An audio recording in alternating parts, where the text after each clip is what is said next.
ঠাকুরগাঁও মাদক নিয়ন্ত্রণ অধিদপ্তরের জেলা কার্যালয় রয়েছে, সেই জেলা কার্যালয়ে ফরাদ আকান্ত পরিদর্শকের রুমে যে স্টিল আলমারিগুলো রয়েছে, সেই স্টিল আলমারির ভিতর থেকেই এই সকল মাদক উদ্ধার করা হয়। এবং এই সময় কিন্তু এখানে জেলা ম্যাজিস্ট্রেট হিসেবে একজন উপস্থিত রয়েছেন পলাশ তালুকদার, উনি সহ এই মাদক দ্রব্যগুলো যে মোহাম্মদ ফরাদ আকান্ত রয়েছেন পরিদর্শক, তার স্টিল আলমারি রয়েছেন, সেই স্টিল আলমারি থেকেই এই সকল মাদক দ্রব্য উদ্ধার করা হয়। নিয়ন্ত্রণ অধিদপ্তরের যে অফিস রয়েছে, সেই অফিসে আমরা আজকে আসার পরে যতটুকু দেখতে পারি যে পুরো অফিসের মধ্যে এখানে প্রায় 10 জার্কিনের মতন চোলাই মদ রয়েছে। সেই সাথে এই আপনারা দেখতে পাচ্ছেন অনেকগুলো ফেন্সিডিলের বোতল রয়েছে, যেগুলো খালি বোতল রয়েছে। এছাড়াও বিদেশি যে মদের বোতল, সেই বিদেশি মদের বোতল দিয়ে ভর্তি রয়েছে এখানে অনেকগুলো মদের বোতল। এবং সেই সাথে যে দেশীয় অস্ত্র রয়েছে, সেই দেশীয় অস্ত্রেরও সমাহার আমরা দেখতে পাচ্ছি।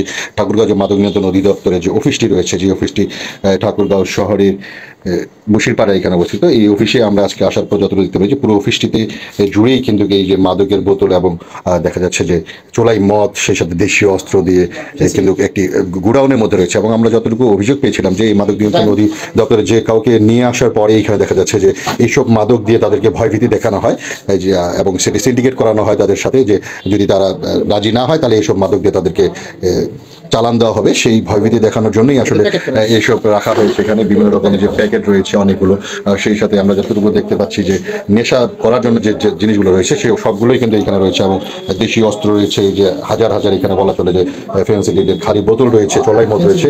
এবং আমরা যতটুকু অভিযোগ পেয়েছিলাম যে এখানে যে ইন্সপেক্টর রয়েছেন আকন্দ সাহেব, তিনি সাধারণত যারা মাদক ব্যবসায়ী বা মাদক সেবনকারী রয়েছেন তাদেরকে নিয়ে এসে এই সব মাদক দিয়ে চালান দেওয়ার ভয় দেখিয়ে কিন্তু একটি রফা দফা করতেন।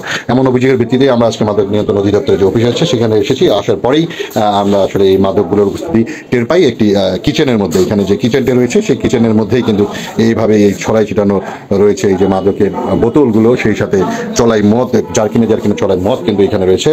এবং এই বিষয়ে আমরা আকন্দের সাথে কথা বলতে চাইলে তিনি অফিস ছেড়ে দ্রুত পালিয়ে যান। পরবর্তীতে আরো যা হচ্ছে আপনাদেরকে বিস্তারিত জানানো হচ্ছে।